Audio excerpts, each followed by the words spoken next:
Bienvenidas, bienvenidos a Observatorio Semanal. Uno de los temas de debate público más álgido, más intenso y más relevante quizá de los últimos meses ha tenido que ver con una reforma en particular, con la reforma educativa.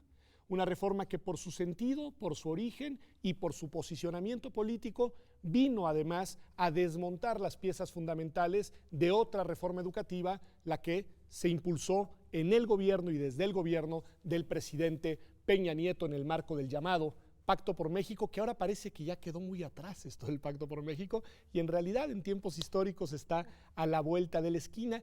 Una de aquellas reformas fue, Hugo, la reforma educativa, y ahora ya tenemos enfrente otra reforma educativa que ya se materializó además en su primera pieza jurídica, que es una reforma muy extensa al artículo 3º constitucional. Ayúdanos tú primero, Hugo, un poco a contextualizar esta discusión y ya después vamos viendo los detalles de qué contiene la reforma. Sí, muchas gracias. La pregunta es muy oportuna. A mí me parece que lo mismo que hace 6 años, hoy la cuestión educativa tiene una enorme relevancia nacional. Hace 6 años se hablaba de una serie de reformas estructurales y se hablaba de la de más hondo calado, que era justamente la educativa. Una de las grandes paradojas es que esa propuesta de reforma educativa, de reforma gubernamental, lo que hizo fue generar una enorme conflictividad en el ámbito educativo. Desde el punto de vista de quien les habla, la propuesta de modificación al ámbito educativo en México generó una enorme incertidumbre en la sociedad, una enorme incertidumbre en el ámbito del magisterio nacional, en los profesores más combativos, pero también en los profesores que tradicionalmente habían tenido una actitud mucho más cercana al oficialismo, y generó una enorme incertidumbre a las familias y en términos educativos. Me parece que el signo de la propuesta educativa fue la incertidumbre, y me permito ligarla con la palabra incertidumbre como hecho que hoy también tenemos presente en el campo de la educación. A ver, vamos a hacer esa pausa y te pregunto a ti, Alma, ¿coincides? Porque al final, por lo que estoy viendo, la postura de Hugo es crítica a los efectos que produjo aquella reforma.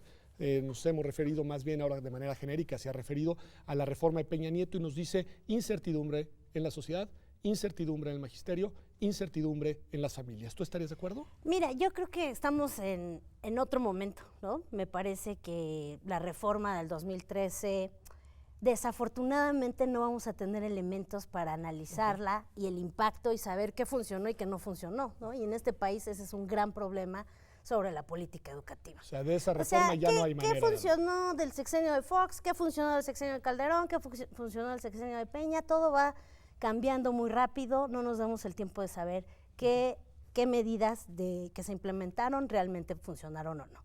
Pero en este momento estamos realmente en un espacio, ¿no? Y ahí retomo lo que decía Hugo, de incertidumbre, porque estamos esperando la elaboración de las leyes secundarias, estamos esperando saber qué va a pasar con todos estos procesos. Si los maestros antes tenían incertidumbre, bueno, en este momento los maestros que se inscribieron a los procesos de evaluación realmente no saben qué va a pasar, ¿no? Hay una serie de plazas que están ahí disponibles, pero que no sabemos cuáles van a ser los procedimientos, y yo creo que ese es el punto central.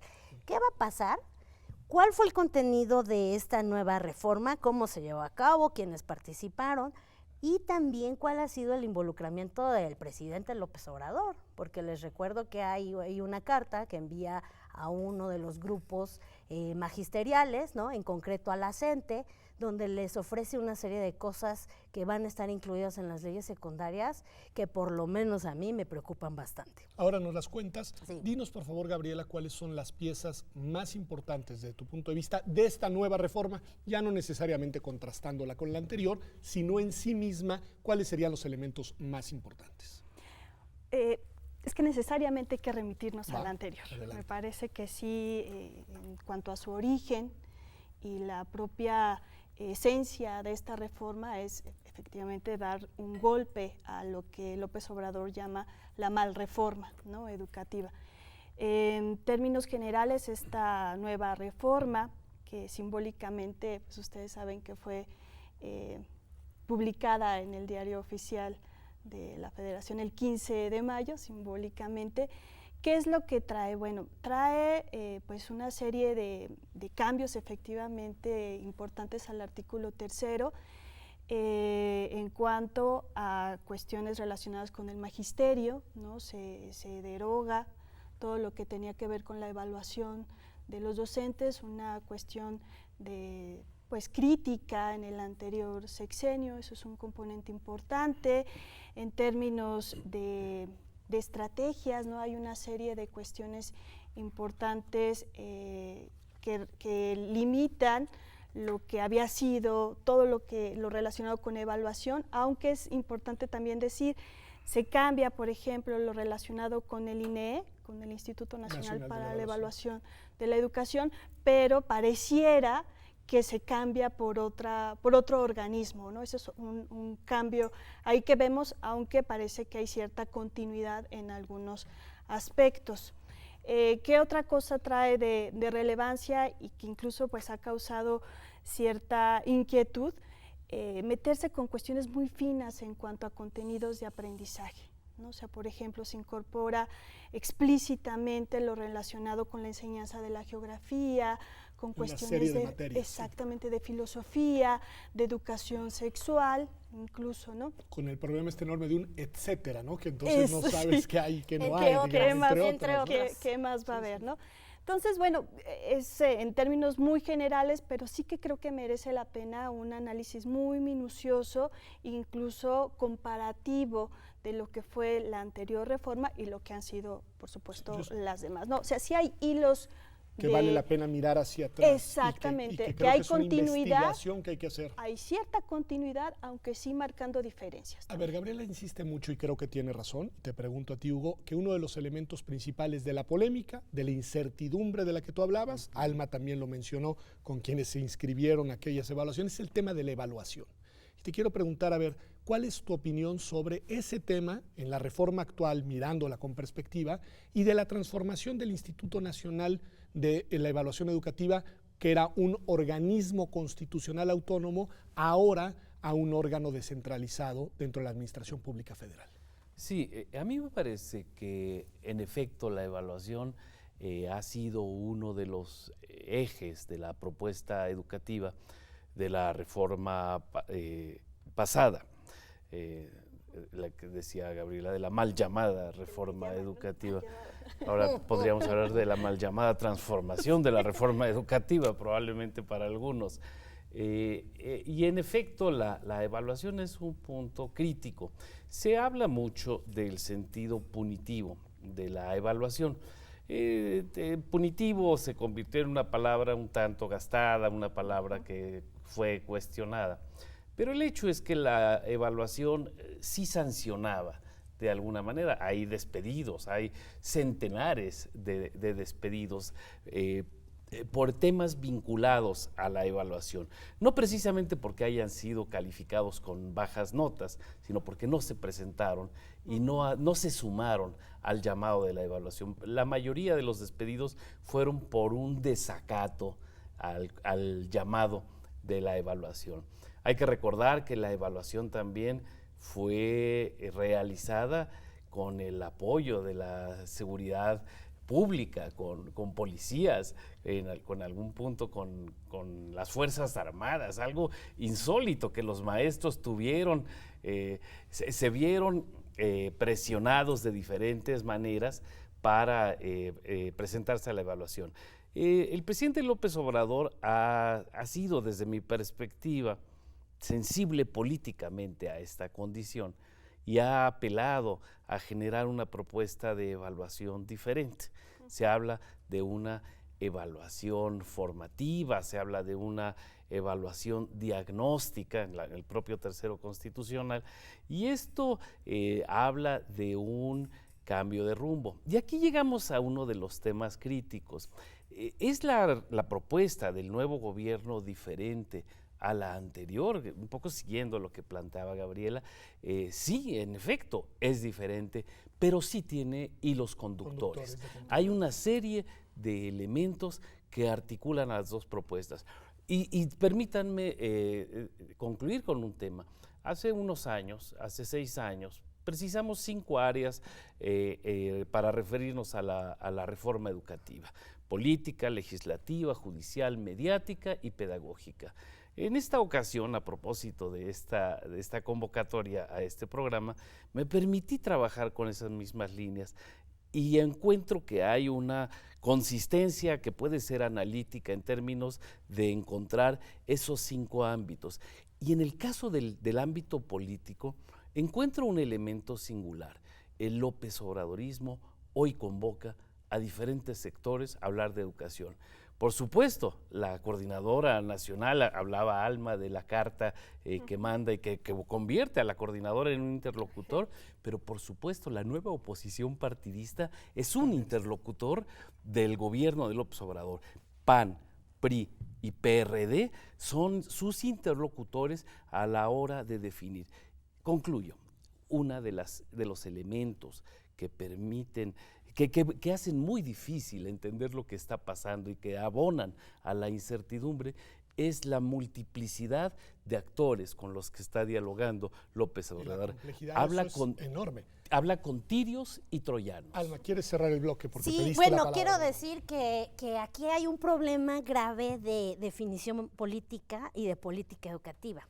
El problema hoy es que no sabemos, sí podemos hacer grandes análisis sobre el contexto, los actores, etcétera. ¿Qué va a pasar hoy con el ingreso de los maestros al servicio profesional docente? ¿Va a haber evaluación o no?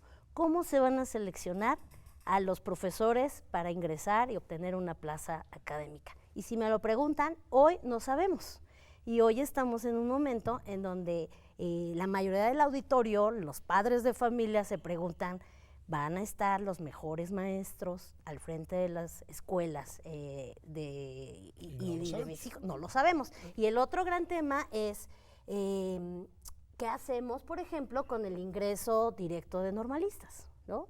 Si la evaluación, como fue planteada en el 2013, con muchos problemas de implementación, yo creo que eso está claro, que hubo muchos problemas. No coincido con Hugo, realmente el porcentaje de los profesores que fueron despedidos por estos problemas fue mínimo en comparación con el gran bloque de profesores y el número que tenemos.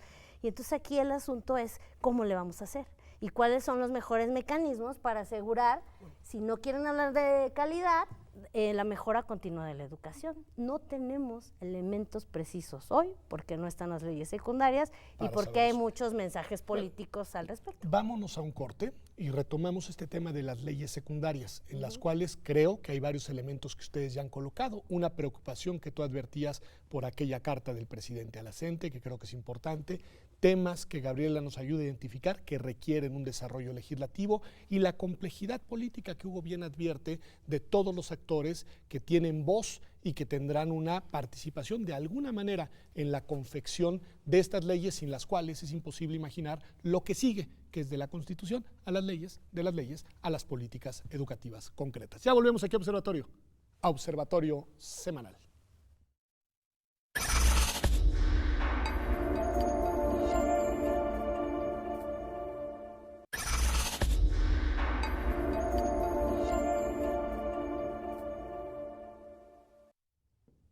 Bienvenidas de vuelta aquí a Observatorio Semanal. Estamos hablando de la reforma educativa, de su contraste con la legislación previa aprobada durante el sexenio de Peña Nieto y con la enorme incertidumbre que se ha generado desde entonces, pero también ahora, sobre cómo será su implementación. Gabriela, a ver, ayúdanos a identificar, ya nos identificaste algunos de los grandes temas, pero ¿cuáles son las leyes secundarias que estamos esperando? Y cómo deberían y en qué tiempos deberían de aprobarse, porque lo que Alma nos previene con razón en el bloque anterior es que aquí tenemos la agenda absolutamente encima. Sí, bueno, sobre los tiempos, en realidad los tiempos son muy finitos, ¿no? Ya están establecidos, hay una serie de... En los transitorios, 18 transitorios, una cosa increíble. Exacto, ¿no? Se establecen los tiempos para su análisis, ¿no? Ya para su posible aceptación, ¿no? De estas posibles leyes.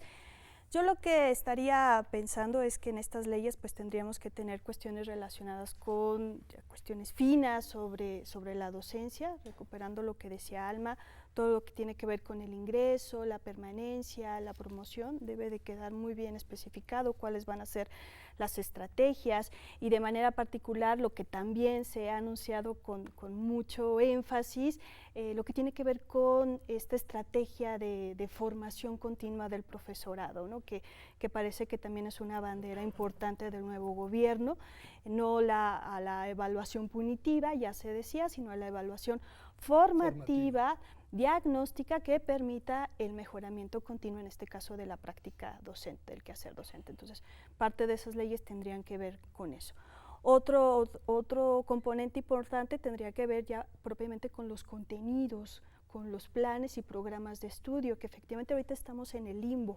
De cuáles van a ser Sí, los de contenidos cuáles y van a además ser, en las incluso materias que están ahí en la Constitución, más el etcétera. Así es. Además, bueno, ahorita hay, hablando de la incertidumbre, ¿no? Los libros, ¿no? Los libros que supuestamente se iban a usar para este próximo ciclo escolar, que parece que están también... Que ya no sabemos cuáles van a ser. ¿Cuáles van a ser? ¿No? Entonces tenemos la cuestión de los contenidos, planes y programas de estudio. También tenemos algo bien importante que tiene que ver con la cuestión monetaria. ¿Qué es eso? Con el financiamiento, con cómo se va a realmente apoyar a los planteles, ¿no? En cuanto a su infraestructura, su mantenimiento, ¿no?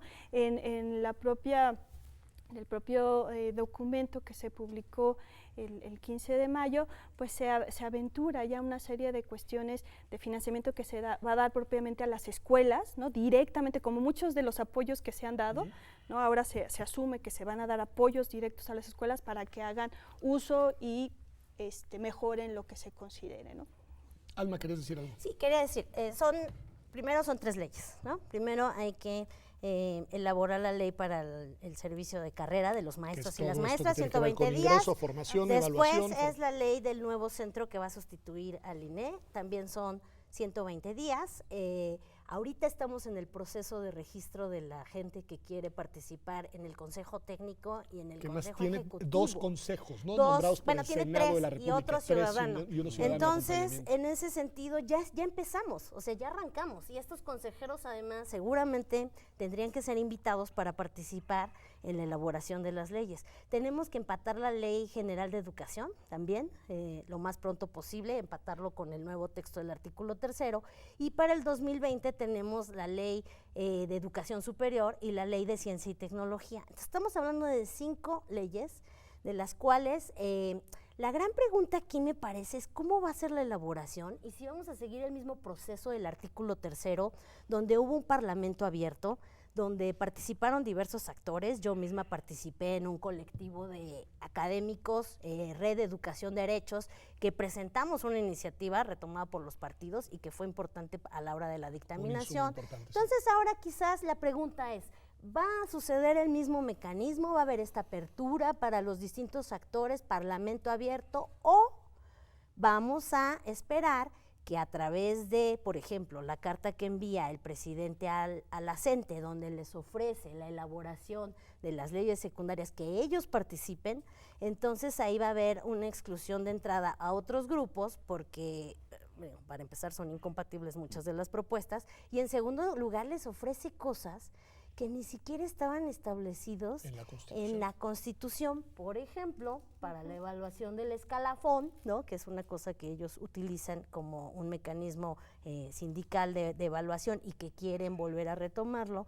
En la actual ley, en la anterior se establecía 20% de antigüedad como parte importante para la promoción.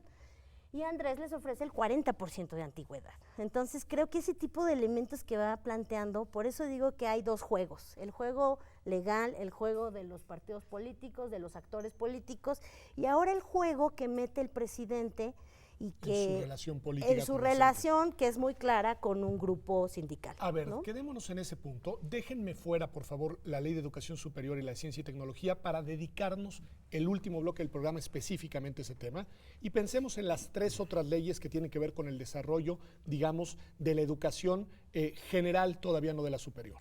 Y ahí, Hugo, tú decías, y me hace mucho eco con lo que dice ahora Alma, que hay digamos, una disposición, una apertura a hablar, dijiste, con tiros y troyanos.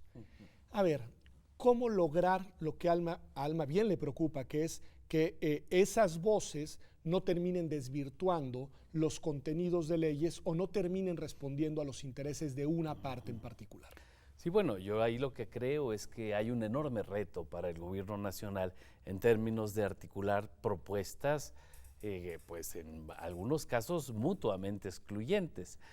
No cabe duda que tener sentados en la misma mesa a la gente de Acción Nacional y enfrente a la gente de los del sindicato y de la coordinadora es un reto muy importante. O sea, ¿de qué manera sintetizas propuestas que se desacreditan mutuamente? ¿No? Lo dice muy bien Alma, que son excluyentes, Sí, es la palabra entonces, que utilizaste. ahora, el arte de la política, el oficio de la política es armonizar las posiciones más diversas. O sea, el gran reto de un Estado nacional es precisamente darle expresión a esas diferentes voces. Y ahí es donde yo veo que hay un espacio de riesgo en términos de articulación, pero también hay una oportunidad muy grande que se abre para el gobierno para dar una salida digna a los diferentes actores. A mí me preocupa de pronto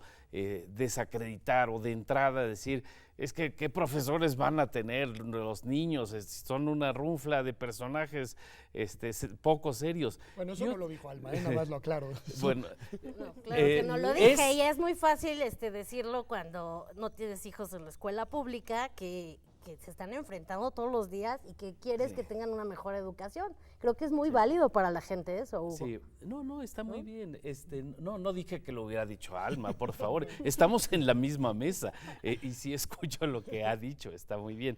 Pero hay ciertas voces que desacreditan al magisterio y a mí me parece que tendríamos también que señalar nuestro voto de confianza en que hay un magisterio muy serio.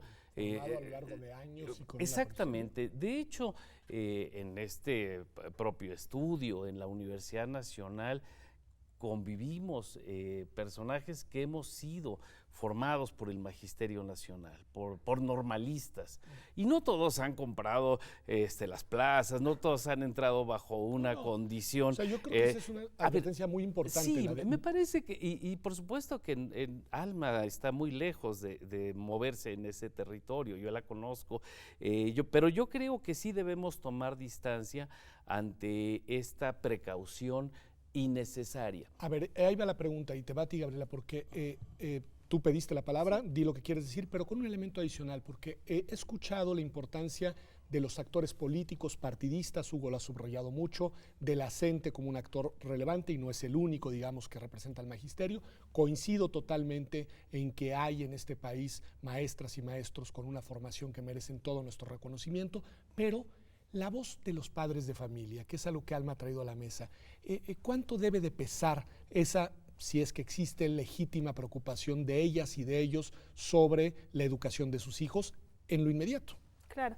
Bueno, sobre el primer punto que quería señalar, yo creo que también hay que ser bastante críticos sobre la situación del magisterio.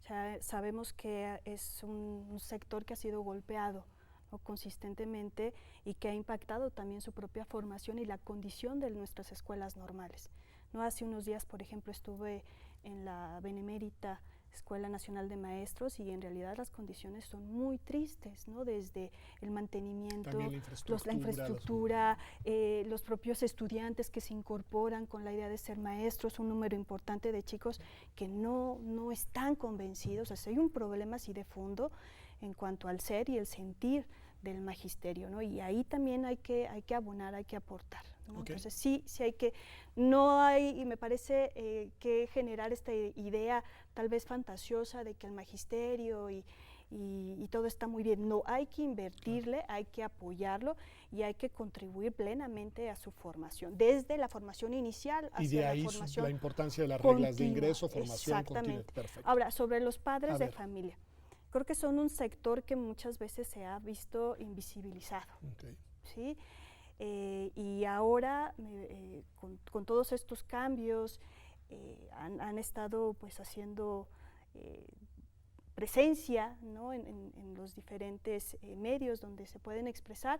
Ayer, por ejemplo, nada más como nota, ¿no? Cuando en la Ciudad de México se dice que los niños y las niñas pueden usar el uniforme neutro, pues luego no salieron, y así como esta cuestión, pues han salido de manera reiterada a hacer su voz, y claro que tienen un peso. Alma, pediste la palabra. Sí, yo quería decir que a mí me preocupa mucho un tema del que no hemos hablado mucho, que es el asunto del financiamiento. Y coincido que desde luego un tema central es la formación de maestros, son las escuelas normales, es la formación continua, pero ¿cómo se explica entonces que el gobierno actual redujo el presupuesto notoriamente para normales, para formación continua y para todos los temas que tienen que ver con la revalorización del magisterio, como ellos lo señalan? Entonces, la verdad es que aquí uno se pregunta, ¿de verdad es este discurso de la importancia del magisterio? Si fuera de esa importancia, le tendremos que dar primero presupuestalmente. Porque aquí viene el otro gran tema que no ha salido tampoco, no ha dado tiempo aún de que lo abordemos, sobre cómo vamos a financiar esta nueva reforma. Es una reforma ambiciosa, yo creo que es una reforma, todos coincidimos, que integra varios temas que son muy importantes, integra temas de avanzada, integra temas que no estaban antes, no estaban en la reforma del 2013, creo que eso es muy importante, pero también implica muchísimos retos. Y yo creo que uno de los grandes temas que hoy tenemos en este gobierno es el tema del financiamiento público. El dinero se está yendo a las becas, el dinero educativo. ¿Es dinero educativo realmente? Ahí hay todo un debate, porque ese dinero también es quitarle dinero a las propias escuelas, a la infraestructura y a los maestros. ¿De verdad hay un interés por los maestros? Todos lo compartimos, pongan el dinero. Vamos a hacer una pausa y vamos a regresar y vamos a pensar en estos mismos dilemas. Tú dices muy bien, el tema del financiamiento es una restricción importante, y también el tema del tiempo con el que deben de implementarse estas leyes e implementar esa reforma, porque bueno, la vida sigue y las necesidades educativas de las y los niños pues también, pero ahora no vamos a hablar de los niños regresando al corte. Quiero que hablemos de educación superior, que es un elemento muy importante que está incluido ahí mismo en el artículo 3º de la Constitución, y que también enfrenta retos muy relevantes en este contexto de lo que se ha llamado la Cuarta Transformación. Ya volvemos aquí a Observatorio Semanal.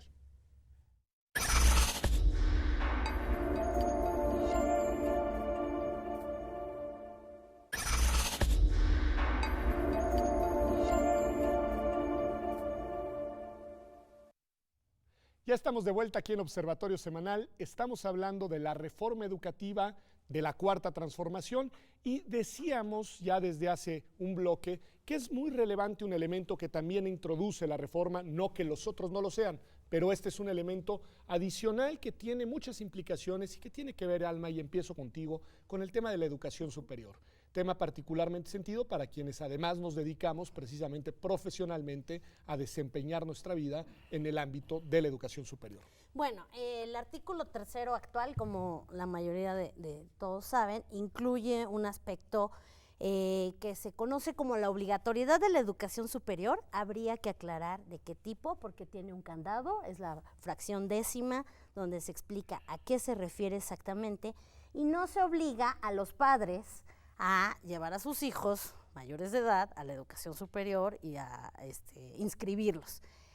Lo aclaro porque así era la propuesta original del presidente, lo cual era un poco escandaloso, ¿no? Sería el único país en el mundo donde se obliga a los padres a llevar a sus hijos a la educación superior. Esto se aclaró, y entonces la fracción lo que señala es que el Estado está obligado a ofrecer un lugar a los estudiantes en las instituciones públicas donde ellos acrediten y donde ellos logren acceder, por lo cual tienen que pasar por un proceso de estas instituciones. Que es importante. Entonces, creo que la acotación es muy importante. Ese es el carácter de la obligatoriedad. Incluye la característica de la gratuidad, para lo cual hay un artículo transitorio donde se establece que debe de generarse un fondo para garantizar, porque hoy en día la educación superior pública no es gratuita. La mayoría de las instituciones, excepto esta, ¿no? Excepto la la UNAM, UNAM. cobran colegiaturas, cobran un tipo de servicios, y entonces me parece que es una propuesta muy ambiciosa. Que de nuevo requiere Habría que financiamiento ver cómo va a importante. funcionar, porque le recuerdo a nuestro auditorio que esto pasó con la educación preescolar, 3 años de obligatoriedad, todavía no lo cumplimos, pasó con la secundaria, ahí vamos, ese más o menos, pasó con la media superior, estamos muy en deuda, y ahora con la educación superior. Entonces, nuestra Constitución en general es muy ambiciosa, creo que eso no está mal. El Pero problema tardará son este los proceso. cómo, y el problema además es que en México tenemos en el tema de la educación superior un asunto de demanda muy selectiva. La demanda se focaliza en ciertas instituciones, por ejemplo la UNAM, la UAM, el POLI, en la zona metropolitana. Y no es que no haya otros lugares, pero también los estudiantes prefieren estas opciones. Eso ¿no? iba a Entonces, preguntarte, Hugo, tú eres experto obviamente en educación, bueno, los tres lo son, pero ¿tenemos la oferta educativa a nivel de educación superior suficiente para enfrentar el reto que supone esta nueva premisa constitucional? Sí, bueno, una de las grandes preguntas es de qué tamaño es el sistema de educación superior de México y cuáles son sus rasgos. Es evidente que la demanda supera por mucho la oferta establecida. Y por otro lado tenemos instituciones de muy diversa medida. Tenemos instituciones públicas, autónomas, muy consistentes. Yo creo que sin ánimo de portar la camiseta auriazul, es posible reconocer que la Universidad Nacional tiene un desempeño muy superior al promedio.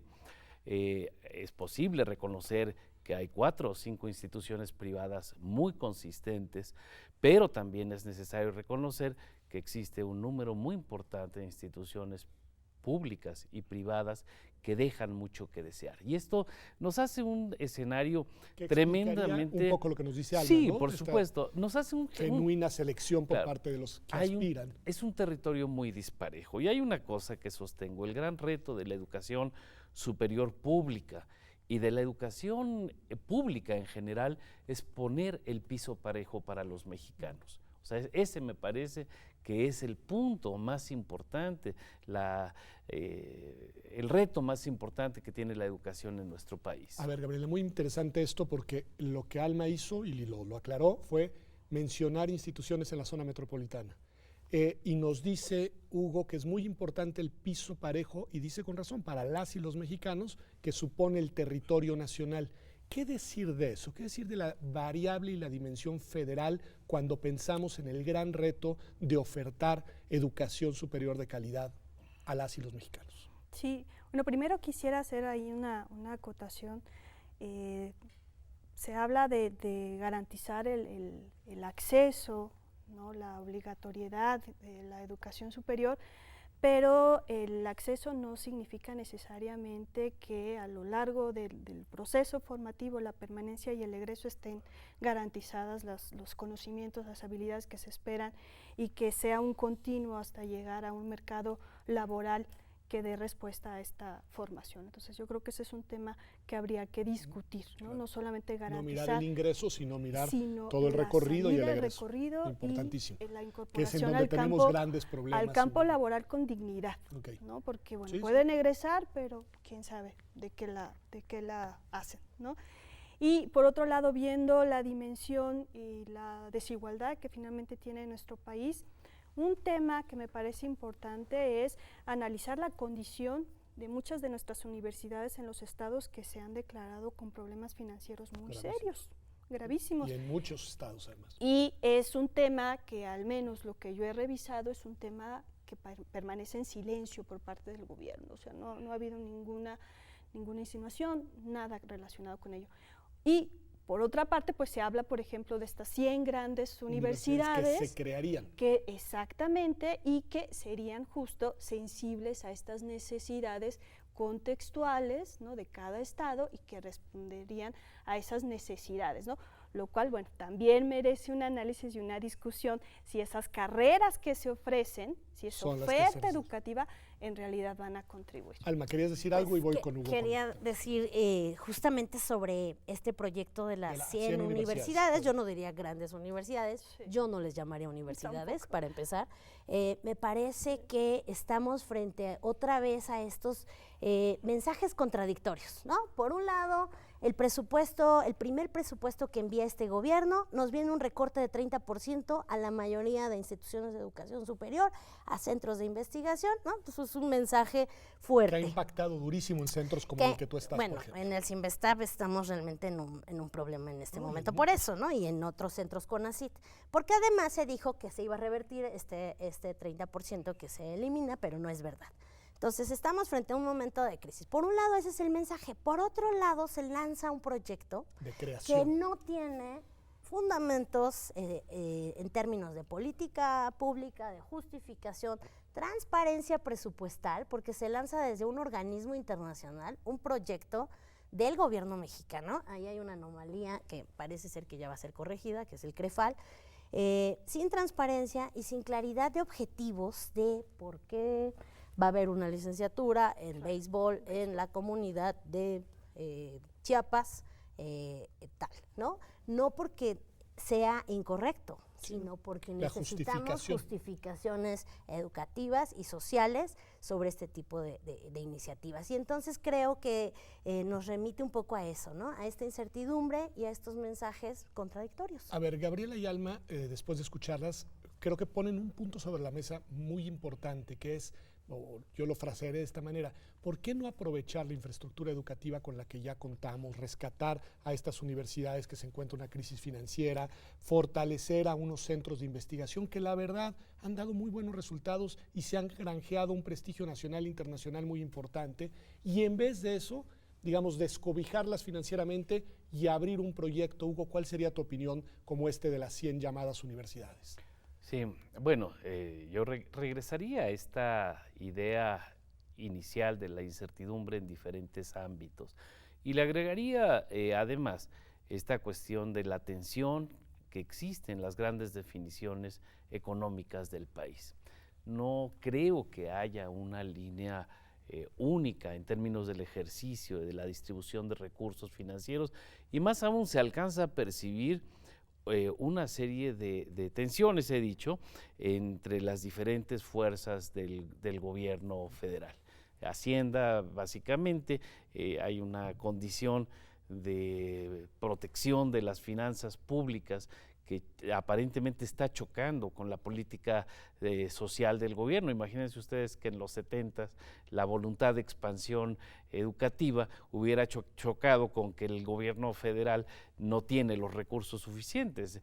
Las políticas sociales necesitan ser fondeadas, necesitan tener recursos. Y no queremos decir que esto se necesita una llave abierta, pero sí se necesita una racionalidad mayor en el ejercicio de las finanzas.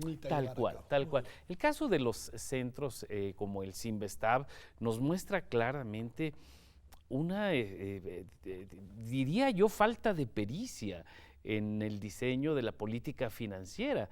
¿Para qué recortar las posibilidades de acción de la comunidad científica? No solamente en el caso del Sinvestab, hay muchos centros de esa naturaleza que necesitan estar fondeados. A mí me parece que es importante que desde desde otras instituciones como nuestra UNAM tengamos claro que es importante, que la UNAM no puede ser la única institución que tiene las condiciones para hacerlo. Esto es un país, no es una serie de colonias, y sí me parece que es importante que pongamos el acento en esta cuestión. ¿Cómo hacer más consistentes a las instituciones? Me parece que sería un camino.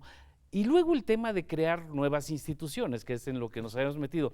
Parece relevante. Yo saludaría en principio que se creen instituciones, pero hay que crear instituciones con mucha seriedad, con mucha consistencia, Y algo importante, no sé, te preguntaría, Gabriela, ya estamos casi cerrando, también haciendo un diagnóstico claro de cuáles son las necesidades objetivas que el país tiene, porque si entiendo, entre ustedes los expertos, está diagnosticado que no es necesariamente en la franja de educación superior en donde tenemos que fortalecer la política educativa nacional. Sí, qué bueno que recuperas ese punto, porque quería comentar que lo relacionado con educación inicial, por ejemplo, que se aparece como el Estado buscará que se concientice a la población sobre la importancia de la educación inicial, cuando hay diversos estudios que nos han probado la relevancia de los primeros años en tanto en el desarrollo, exactamente, la plasticidad del cerebro, las cuestiones relacionadas con